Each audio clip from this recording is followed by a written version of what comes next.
자, 12월 셋째 주 큐티 지팡이 시작하겠습니다. 자, 12월도 벌써 한 주밖에 남지 않았습니다. 이번 주 크리스마스가 있는 주인데 이번 주도 잘 마무리하고 다음 주는 벌써 2021년을 마무리하는 한 주입니다. 우리 또 각 학년들을 마무리하고 새해를 맞는 일들을 잘 준비하는 고등부 학생들 되길 소망합니다. 자, 12월 19일 주일부터 25일 토요일까지 욥기 37장 1절부터 39장 4절까지의 말씀, 그리고 24일과 25일은 이사야서 11장 1절부터 9절, 25일은 요한복음 1장 9절에서 18절까지의 말씀을 가지고 묵상을 하게 됩니다. 자, 욥기 말씀 우리 계속해서 살펴보고 있는데 엘리후가 등장을 했죠. 자, 엘리후 욥에게 충고를 한 세 친구들 이후에 나타난 이 엘리후는 지난주에도 말씀드렸지만 처음에는요, 욥의 상황과 일어났던 일들을 이해하는 것으로 이야기는 하지만 뒤로 갈수록 새 친구들의 관점과 비슷해지는 일들을 범하게 됩니다. 엘리후가 이야기하는 것은요, 하나님의 공의로움, 하나님의 전능하심, 창조하신 하나님의 일들, 그리고 엘리후가 동일하게 새 친구들과 동일하게 이야기하는 것은 하나님이 전능하시기 때문에 하나님은 아무 문제와 어려움과 문제가 없으시는 것을 거듭해서 강조하고 있는 거죠. 그 앞에서 욥이 하나님에게 당당할 수 없음을, 그 당위성을 거기서 찾는 거예요. 하나님이 아무런 문제가 없기 때문에 하나님은 문제가 없지만, 그렇다면 문제는 어디서 있는 것이냐? 욥에게 있다고 이야기를 하는 겁니다.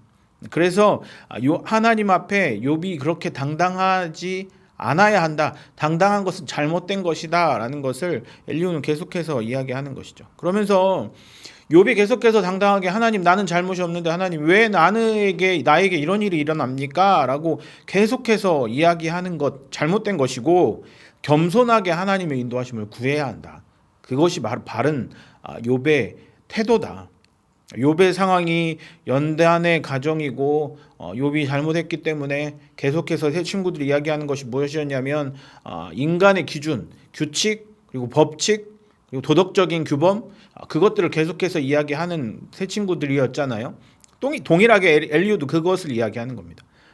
인과관계, 도덕적인 기준, 그것을 근거로 욥이 잘못하고 있다. 하나님을 그렇게 당당하게 구하는 것조차 긍휼을 구해야지 내가 잘못했습니다 라고 이야기하는 것이 중요한 것이지, 당당하게 구하는 것 잘못된 것이다 라고 이야기합니다. 욥이 하나님에 대한 것 반항이고 거룩함과 하나님의 지혜로움을 무시하는 처사다 라고까지 엘리후는 이야기하고 있습니다. 그러면서 37장 계속해서 이 세 친구와 욥의 관계에 대해서 이야기를 하고 욥의 친구의 상황, 욥의 이야기, 반박들 계속해서 이야기를 하죠. 그런데 자, 37장부터 누가 나오십니까? 바로 하나님이 등장합니다. 그렇게 욥이 애타게 찾던, 그리고 새 친구들이 그렇게 바랬던 하나님 나타나시죠. 그 전까지는 어땠습니까? 욥이 그렇게 애타게, 하나님 제발 좀 나를 만나주시고 삼자 대면 좀 하시고 나에게 목소리 좀 들려주시고 하나님 왜 그렇게 하셨는지에 대한 이유를 알려주시면 좋지 않겠습니까? 라고 그렇게 애타게 찾았지만 나타나시지 않았던 하나님이 바로 등장하시죠. 그런데 여기서 우리가 하나님을 만나는 태도와 어찌 보면 굉장히 비슷할 수도 있는데, 하나님은 이 상황 속에 명확한 답을 제시하시지 않습니다. 무슨 얘기냐면, 내가 너에게 왜 그런 일을 했는지 이야기하지 않으세요. 오히려 질문하는 것으로 그 상황을 이끌어 가시죠. 중요한 것은 결국 이 모든 것이 다 하나님의 통치 아래에 있음을 깨닫게 되는 거죠. 자, 욥에게는요 큰 문제였고 고통이었어요. 계속해서 이야기하는 건 무엇입니까? 욥이 문제가 생겼고 우리에게도 문제가 있고, 아니 행복할 수도 있고 아무런 문제가 없고 기쁨일 수도 있는 상황, 그건 별로 하나님 앞에 중요하지 않다라는 거죠. 자, 인과관계를 통해서든지 인간의 법칙을 통해서든지 여러 가지 원인에 대한 결과를 찾아 우리의 상황이 바뀌고 기쁘고 즐겁거나 고난이 오고 고통스럽고, 그런 일들은 하나님 앞에 별로 중요하지 않고, 중요한 것은 무엇이냐면 하나님의 통제와 하나님의 통치 아래에 있느냐, 그것이 중요하다는 것을 하나님 계속해서 이야기하고 계시는 거죠. 자, 이것도 하나님의 섭리 아래 있음을, 욥의 모든 일들도 하나님의 섭리 아래 있음을 하나님은 알려주고 계신 겁니다. 자, 그리고 그 이후에 24일과 25일 성탄절을 기념하며 또 성탄절 이브와 성탄절 묵상을 하게 되는 거죠. 이사야서와 요한복음을 통해서. 자, 이번 주일 성탄절이 있는 주입니다.